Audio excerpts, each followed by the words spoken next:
Welcome to my new video. कैसे हैं आप सब? आई होप आप सब अच्छे होंगे। सो अभी जा रहे हैं हम लोग मेहंदी लगवाने के लिए, तो चलते हैं मेहंदी लगवा के आते हैं।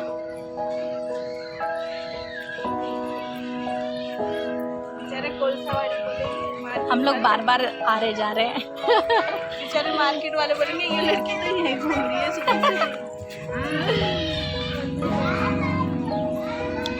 रिक्शा तो वहीं से मिलेगा। चलेंगे सब लोग। बाप रे, इतनी गंदी धूप हो रही है। तो गाइस मार्केट में आ गए हैं और अभी हम लोग ढूंढ रहे हैं कहाँ बैठा है मेहंदी लगाने वाला।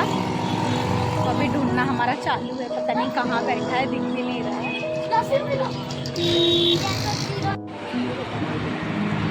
सो गाइस फाइनली मिल गए हम लोगों को मेहंदी लगाने वाले,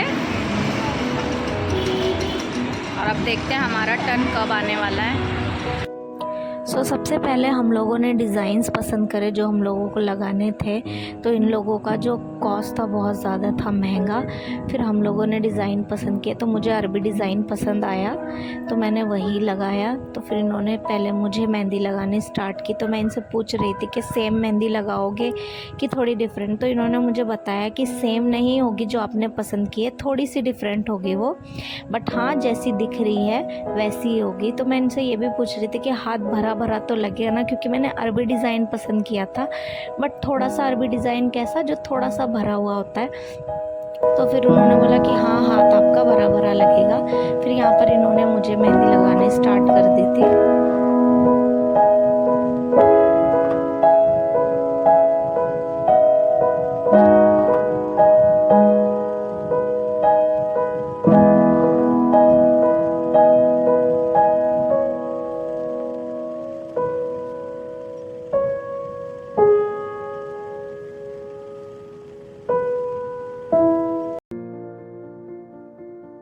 सो गाइज़ यहाँ पर मेरा एक हाथ कंप्लीट हो गया था, और मैं इनसे पूछ रही थी कि ये कितने साल से मेहंदी लगा रहे हैं। सो इन्होंने मुझे बताया इनको सिर्फ मेहंदी लगाते हुए 1 साल ही हुआ है, और इनका हाथ इतना ज़्यादा परफेक्ट है कि इन्होंने हद से 10 मिनट्स या 20 मिनट्स में इन्होंने मेरे पूरे दोनों हाथ भर दिए थे, आगे से पीछे से, अरबी जो भी इन्होंने डिज़ाइन निकाला था। मैं इनको पूछ रही कि इतनी कैसे प्रैक्टिस हो जाती है तुम्हारी?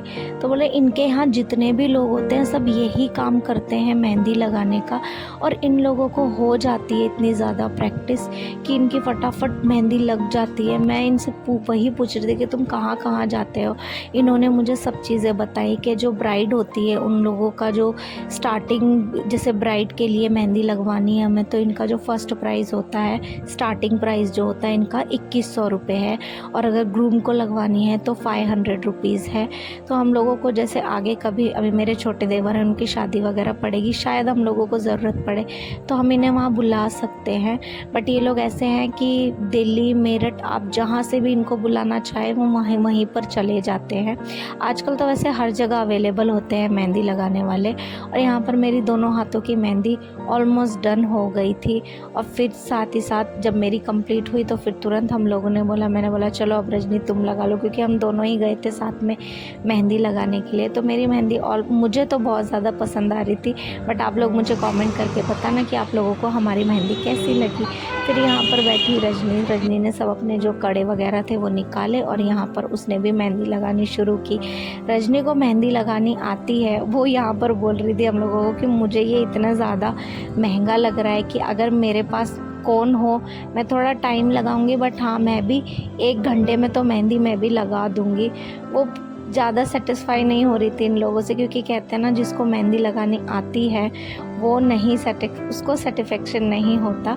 तो यहाँ पर उसको नहीं हो रहा था, वो बोल रही ये बहुत ज़्यादा बड़ा बड़ा डिज़ाइन निकाल रहे हैं, बट मेरे लिए ठीक था क्योंकि मुझे ज़्यादा टाइम बैठने में बहुत ज़्यादा आलस आता है।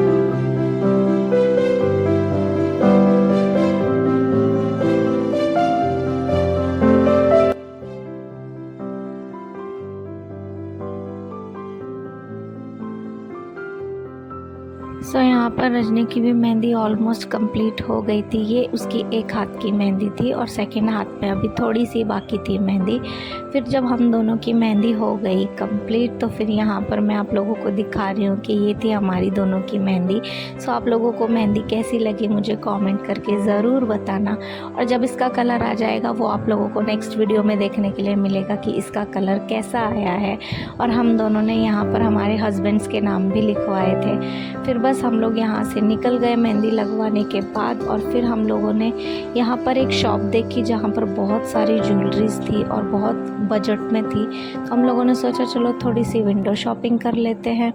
तो यहाँ पर बहुत सारे चूड़े भी थे, बहुत सुंदर सुंदर चूड़े और ज्वेलरी थी। नेकलेसेस तो बहुत ज़्यादा सुंदर थे। हम लोग अंदर भी गए थे बट उन लोगों ने हमें अंदर वीडियो करने के लिए अलाउ नहीं किया। तो हम लोगों ने फिर बस यहाँ से थोड़ी बहुत विंडोज़ की ही वीडियोस बनाई आप लोगों के लिए। और बस फिर हम लोग निकल गए घर आने के लिए वापस। और यहाँ पर फिर दीदी हमारे लिए बना रही थी जो पूजा के लिए कल थाली और छन्नी लगने वाली थी। पर दीदी मार्केट गई थी बट दीदी को वहाँ पर प्राइस के अकॉर्डिंग इतनी अच्छी छन्नी डेकोरेट नहीं मिली। तो दीदी ने सोचा कि मैं घर में ही करूँगी। तो फिर यहाँ पर दीदी हमारे लिए जो छन्नी और पूजा की थाली होती है वो डेकोरेट किया दीदी ने, लेस वगैरह सब लेकर आई। सो ये भी आप लोगों को नेक्स्ट वीडियो में देखने के लिए मिलेगी कि हमारी थाली और छन्नी कैसी रेडी हुई थी।